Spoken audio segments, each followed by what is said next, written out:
Hi folks, I'm here in my Lake Valley Retro Labs and my iPhone is low of battery. In fact, it's switched off and I'm unable to charge.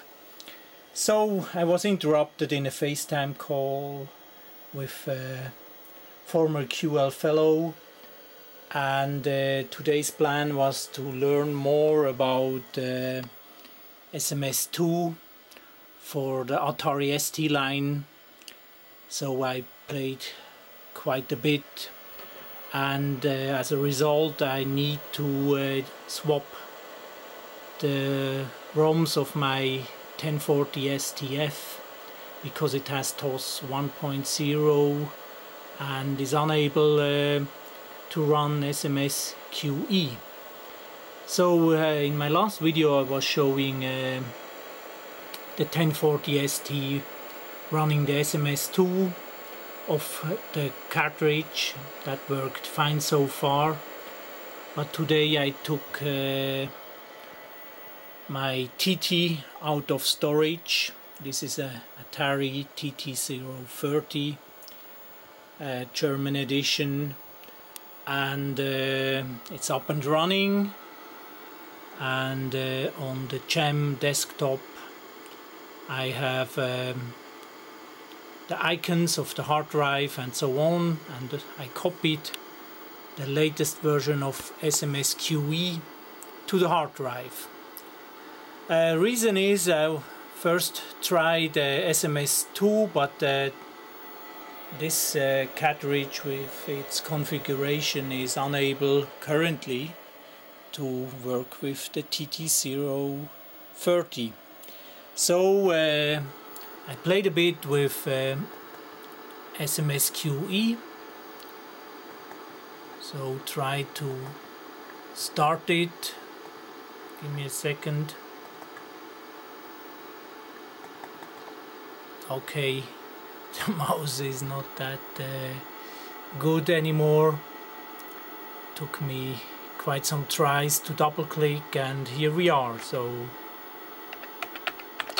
we can check the version. It's HBA as it should be. We can even check the kernel version.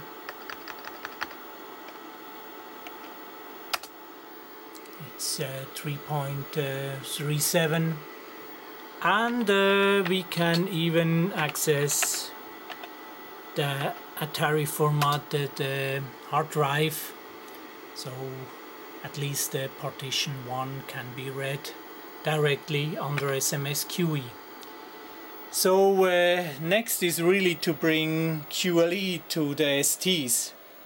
I want to do the job physically, so most likely I will use Ethernet to transfer from the PC to the ATARI. Another thing I will try is I have here a QVME card.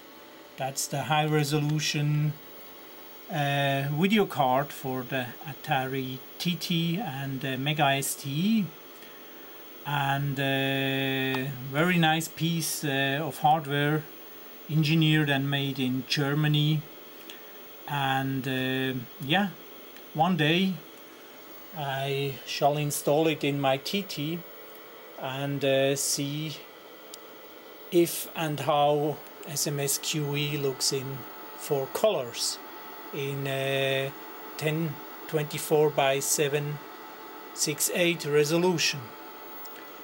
So before I stop the session here, I gave another play with the ATARI emulator, and thanks to my Swiss QL fellow Marcus, I was able to fine-tune the configuration file. I did a side-by-side compare of his configuration file with mine, and as a result we have now here a QJUMP desktop, and in a folder I have the SMSQE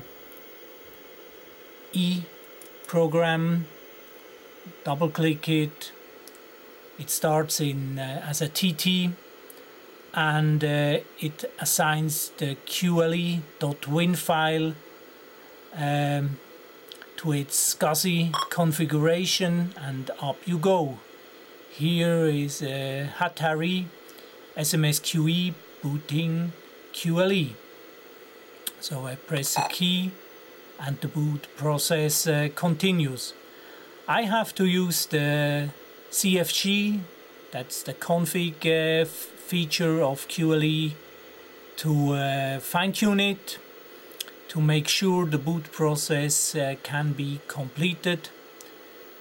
Some programs are not behave correctly on the ATARI, but with QPAC1 and QPAC2 and the boot process, everything runs well so far, and we can even pick the jobs menu and see that yeah, QLE booted completely and is able to run. So that's another topic. Maybe from that side I could make a physical ATARI disk image to be brought back to the ATARI hardware, maybe with a solution like Ultra Satan or something. So we'll see, but this time has run out for today. I need to shut down the systems here and leave home. So I hope you like the results of today's session. I'm a bit closer to the goal, and this goes in the same direction as the thread on the QL forum about SMS2. So I'm also happy to share my config file if folks struggle to make ATARI running SMSQE and booting QLE. So that's it for today. Stay healthy, all the best, and see you soon. Bye.